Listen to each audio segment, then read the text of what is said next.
no differently than any week. You could say we're new too. So we're still building, progressing, and they're not going to be treated any different than any team that we play this year, and we're going to prepare just as much as any other team. How does the program culture, when you have a adversity or a setback like that, how does that keep you guys on the right track each week?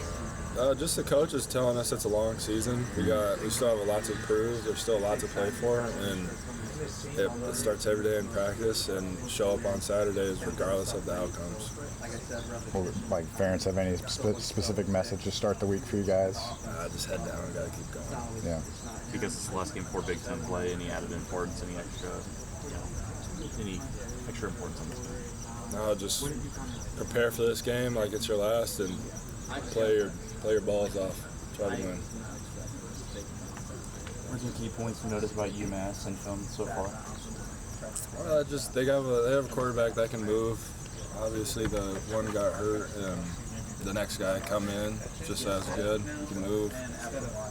They have good backs. They have receivers that they can pass it to. They got not as much as Iowa State, but little 11 personnel. But it should be a good game. How do you feel like the 4-2-5? It looked pretty, like you guys are getting more comfort in it. You guys are all new at this in a way. So how do you feel like that is progressing? Just the defense? Yeah. Oh, good. It's just being biased. I like when there's 3 linebackers out there. Okay. With the Leo, just having those 2 around me. But I think it's progressing forward in a good way. Mm-hmm. This coach also started his head coaching career at Maine. Does Coach Ferentz ever talk about his time at Maine with you guys and bring up any anecdotes from that time? He actually did say that the only thing he played and coached at their stadium. That was it. Other than that, no, he didn't. He brings it up a little bit, but this week specifically, that's all he said. At UMass's stadium? Yeah, I think so. Okay. Did you know he was Conference Player of the Week against UMass? I think it was his senior year. I did not. That's probably not something he brings up. He doesn't. He ruined their homecoming that year. He's a humble guy. He doesn't talk about his playing days or nothing like that. Doesn't talk about his record even though he's on the verge of breaking. No, that has not been brought up once. You guys ever talk about it? No. I see it on social media. That's a reminder to me. That's the only reason I know. Otherwise, it's not talked about at all in the building. You guys know a whole lot about his first season in 1999.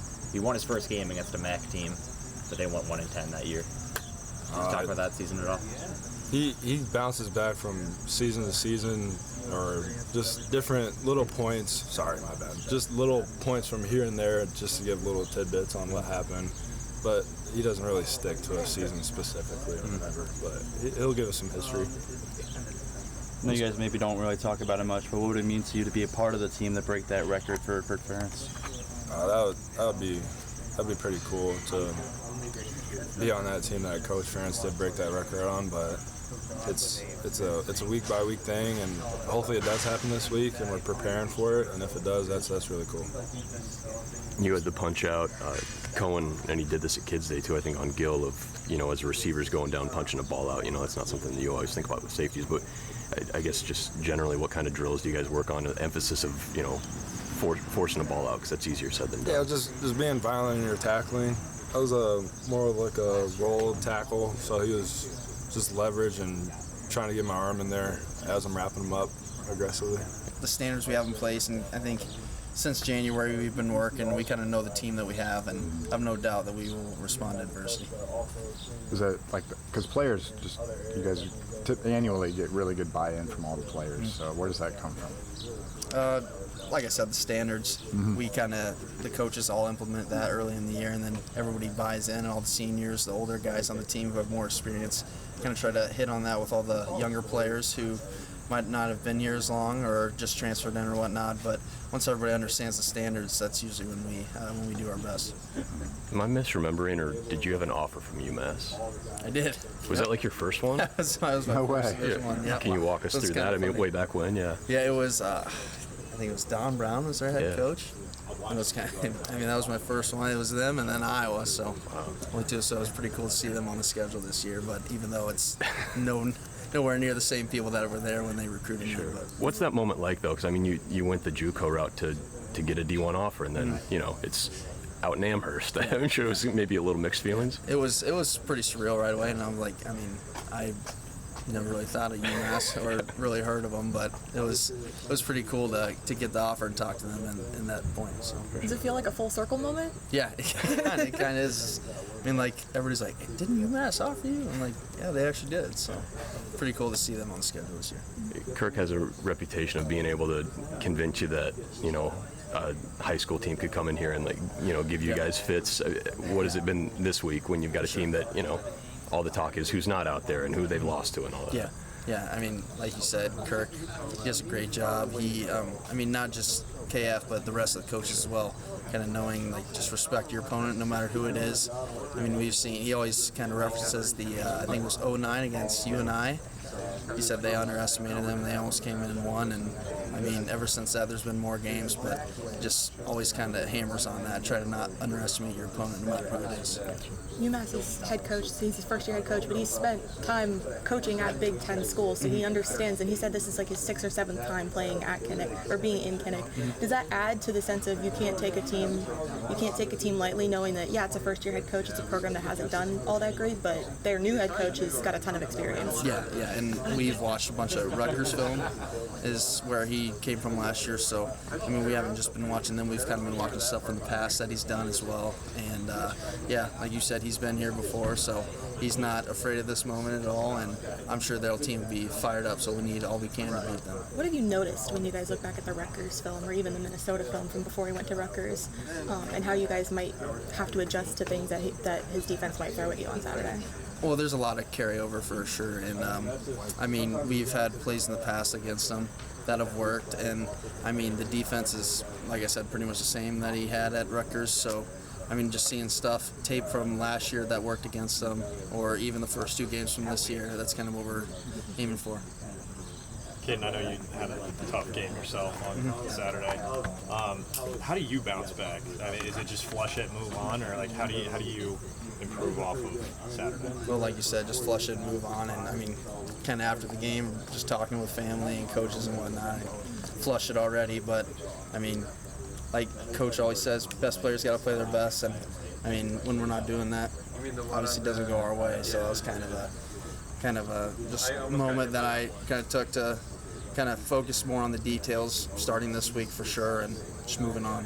Is there anything in particular you look back at Saturday, it's like, oh, I should have done this differently, like whether it's the route where you slipped or any of the returns? Yeah, well, there's, those 2 plays, there's even more than that, even some blocking and stuff that I could have fixed, but we just watched the tape. I've been correcting it, trying to work on that this week for sure, and just moving on, man. Have you noticed that more like a traditional grass field is a little bit more slippery, or Okay. It's different. I played in grass all my high school career, so I never really had problems with that. But obviously, these are a little different surfaces than the ones I played on, so it's kind of just like your backyard. But their field was nice, and just I should wear grass cleats. Good, it's just another opportunity. Me, DJ, Large, all just, working, trying to get better.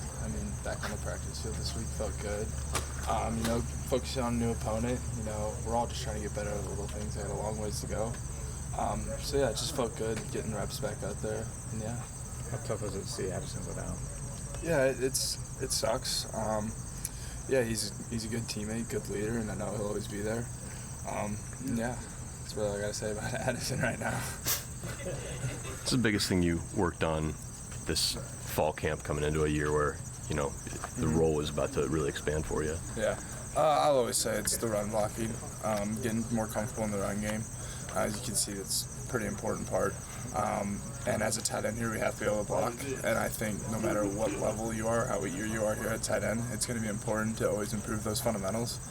And even if you think you have it, you might not have it. There's always going to be new looks and new things that you're going to have to improve on. And that'll be my focus all throughout my career here, is getting those run blocking fundamentals down, and then seeing things in the passing game, seeing coverages and understanding how other routes fit in those combinations and seeing those coverages. So just understanding all that and how the offense works together, how all 11 guys contribute to each other and how we affect each other is huge. Sure. So tight end doing in a slow mash. Yeah, that was interesting. That was a fun thing to put in. But yeah, it's just a new blocking technique. It's fun. You love football. You love learning new things, and it's just a new opportunity to put a different play out there. So yeah, that was pretty fun. What was the process of learning that like? It was just watching old film. I was watching Wake run it, and then going out there, and you need reps at it. It's just like any slant scheme, any scheme like that. You're gonna need reps at it. What have you seen from DJ year to year? It seems like he's taken a big leap. Yeah, he's improved. He's always working. His head's always down. He's always good at, coming into work regardless of the day, regardless whether it's Monday now or in camp.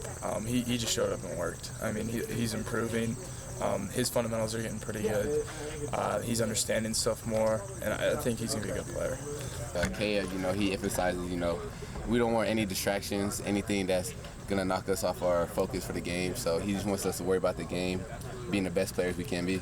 I mean, last Saturday's game, you had three of Iowa's 4 pass breakups. You feel pretty good about the way you're playing right now? I feel pretty good. There's always some things I feel like I can do better. But as of right now, I have a lot of confidence, and it's going to continue to keep going forward. It really seems like you've made that leap.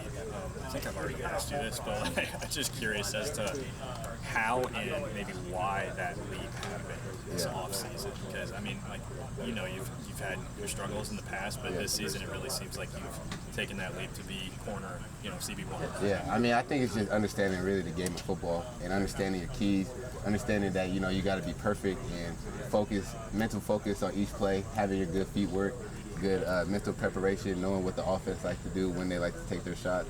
So I just feel like I did a better job of actually understanding the game of football rather than just going out there and just playing off of this field. How much of a test do you feel like it was on Saturday, playing against a quarterback like Rocco, but also some of those big receivers from Ohio State? No, I definitely think it was one of the best tests of the year so far. I mean, they were an explosive offense. Rocco is a great quarterback. They always have great receivers. So I knew I had to be focused on each play, and I knew I couldn't slip up at all. I know Phil preaches just angles so much, as a defensive back too. That's critical. Just how much is that had been more of a focus coming into this year? Because you can be as fast as hell, but if you don't have the right angle, you're not going to get in there for a pass breakup. Yeah, that's something Coach Parker emphasizes almost every year. Angles, leverage, when you're going to the ball on the receiver, knowing the right leverage based off where the ball is at, and also running to the ball. You got to keep them on your inside shoulder. You want to keep the ball inside of you, so you got help on the way. Yeah, you feel like that's clicked a little more for you? I mean, that's, we're 3 pass breakups, you're doing something right there. That's not just athleticism, that's preparation, I'd imagine. Yeah, definitely. Just knowing what the offense likes to do, playing my leverage to the best of the ability, knowing where my help is, and that's definitely helped me coming along the way. Sure. Given what you did on Saturday and this leap forward, do you feel like maybe your confidence is at an all-time high right now, or I guess where are you at mentally? Yeah, I say my confidence is always at an all-time high. I just say now I just gotta, keep that motivation or keep that confidence going forward on every single play, and really just focusing, not letting my head get too big. Knowing, I had a good couple plays this past weekend, but now none of that matters. I got to make some more this weekend. Is there any moment where you felt like it clicked? It's like, oh, I didn't realize this before. This specific thing is going to make me a better corner. Yeah, I think it was just all through the spring ball, summer, and camp.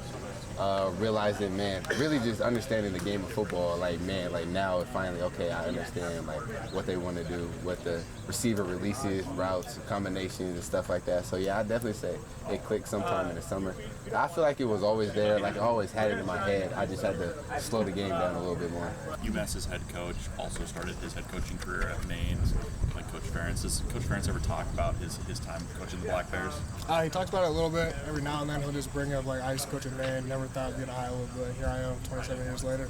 So yeah, just ultimately, I feel like Maine was a good spot for a bunch of people starting their career. So yeah, he's now head coach. He's been DC at Minnesota and at Rutgers, so he has really good experience out there. So he also recruited me to Minnesota, so I had a little connection with him in the past too. Is that inspirational that Coach Ferentz could come from those humble beginnings? He started pretty small in his head coaching career, and now he's on the doorstep of a really huge milestone. Yeah, 100%. So he came from Maine, a smaller school out there. Now he's one of the best Big Ten, best schools in the country right now, and ultimately moving forward to a prestigious record of the most wins in the Big Ten. So super excited for him, and what the chance will bring. What was that recruiting relationship like? Did you almost end up at Minnesota because of him at all? Or? I don't think I really almost ended up there, but yeah, I felt like I did develop a pretty good relationship with him, so I've kind of known the ins and outs of what he was trying to do, and it's kind of similar to what we do here too, for sure. What makes him a good coach in your eyes that intrigued you so much? Really just what he did in the back end. He had Antoine Winfield out there flying around, so that was intriguing for sure.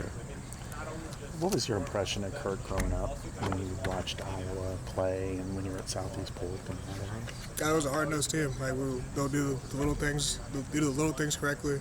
Not only that, but they'll help you grow, not just as a football player, but as a man. I feel like even Cooper just preached that too. But yeah, just little things like that, and then ultimately just the brand of football that they play. The defense is always strong, and we're out there trying to win games. So the focal point of that, just trying to keep moving forward. How did Kirk's personality help you make this decision? What did you like about him? What in the recruiting process, getting to know him, visiting over here unofficially when you're younger and in high school? I feel like he was one of the most real people I talked to. Like he was just shoot you straight. Like him and Coach Parker both, just when they would break down my high school film and stuff, they would say like things I need to work on, things I would implement at the next level, things to do to help get better and stuff. So I feel like they just shoot you straight, tell you not what you want to hear, but what you need to hear, and that ultimately led me to come here. You've won some big games here. You've lost some tough ones last weekend. What's he like after a win, and what's he like after a loss? I feel like he's kind of the same in both ways. Obviously, you're more excited after a win, but he has that 24-hour rule, so either win or lose. We watch the tape on that Sunday. You can dwell on it for that day, be excited for that day, but you got to turn the page when Monday hits because we're on a new opponent. We have a chance to go 1-0 that week, so that's really the focus and focal point.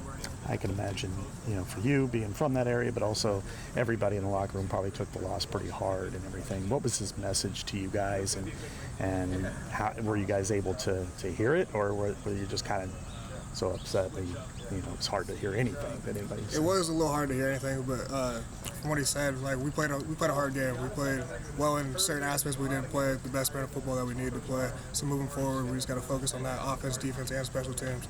Keep all three phases together, going strong. So that's been the focal point this week, and just keep moving forward. And now it's a 10-game season moving forward, so let's go 1-0 this week. What's this week been like for you guys? Kind of trying to bounce back. It's been good so far. The coaches just tell us it's a new week. You got to flip the page and get back to work, and every day counts. It's a long season, so we're back at it. What's going to be kind of the key for you guys defensively? Create more turnovers, get more sacks, get more things going impactfully on the defense. Yeah, I think it'll just come down to, kind of breaking the rock over time, as we say. We're practicing hard every day, and I think that will kind of carry over to the field as we keep just hammering it. How do you guys measure, Rocco gets rid of the ball so fast that it's tough to get sacks when a guy doesn't have the football. What are your other measurements for, is it hurries or just defensive line success? What do you guys look at? We just try to make the quarterback uncomfortable, is what we say, and we can make a difference also by just hustling to the ball and trying to make those plays on the perimeter too and help our linebackers and DBs out that way. Sure. Kirk has a reputation for convincing you that, a high school team could walk in here and give you guys fits. How do those conversations go on game weeks where the outside world's like, oh, this is Iowa wins by 4 or 5 scores, and in the building you're probably starting to think like, man, they could come in and they could scare us. What is that experience? Because I'm sure you've heard a lot of those talks by now. 100%. I mean, you look in the past and you've seen things like that happen. There's been crazier things than that, and we respect every team in that way, and we work our butts off every week, regardless of who the opponent is. And they got a good football team too. They could come in here and play hard. So we're definitely not taking it lightly that way. How was practice today? What did you guys work on? It was good. We worked on the same things we always do, just flying to the ball, rushing the passer, trying to make them uncomfortable. Tuesdays are typically more of a short yardage day as well, so trying to get off the field on third down. Do you guys measure success via pressures, sacks? Kind of what is your measure of success right now for your defensive line? Yeah, those things are always nice, but they tell us we can make a difference in other ways too, such as matching the quarterback's hand and trying to knock a ball down, or hustle plays on the perimeter, trying to get out there and assist your defensive backs and making a tackle, stuff like that. We can impact the game in multiple ways that way. When did you find out you were a captain? That was, I guess, on the Monday of the first game week. Each Monday is a new kind of vote or captain vote, and so yeah, that's when I found out. What did that mean? It meant a lot. Being a captain here is a huge honor, obviously, because it's voted upon by your peers, and so that meant the world to me. What's the voting process like? Is it just like Survivor style, like handing in slips of paper? Is there like people write down names, or how's that work? It's basically just like a sheet that you vote on. It's the leadership council guys that get a vote on that, and you just get like 4 slots to basically write down those names. Were you expecting to be a captain? You got the media days invite and things like that, but were you thinking about it at all? I wouldn't say expecting to be. Obviously, like that's something I've always kind of dreamed about being, but I wasn't expecting to be a captain necessarily. Were there a lot of phone calls after? I know Quinn didn't tell his dad and was just like, oh yeah, by the way, like. I got a call from Joe Evans just telling me congratulations and stuff, which is pretty sick. Just because he's been a captain in the past, so he knows kind of what that takes and what that means. So that was pretty cool. Did you call the folks though? Let them know? I did, yeah. They were very excited about it too. Cool. Awesome. Do you feel like you have to be a more vocal leader when you're a captain? I think so. I think that leadership can kind of come down to a couple of things though. Like you can lead by just the way that you go about things, and I've kind of tried to do that in the past, but definitely this year I'm trying to be more vocal, like you said. Did you feel like you generated enough pressure against, maybe not you specifically, but the defensive line generated enough pressure on Saturday against Rocco? I mean, obviously you'd always want more pressure, right? But I think that we were trying to impact the game, and those throws are pretty quick. They do a good job of getting the ball out, but we were trying to match the hand and do what we could, but yeah.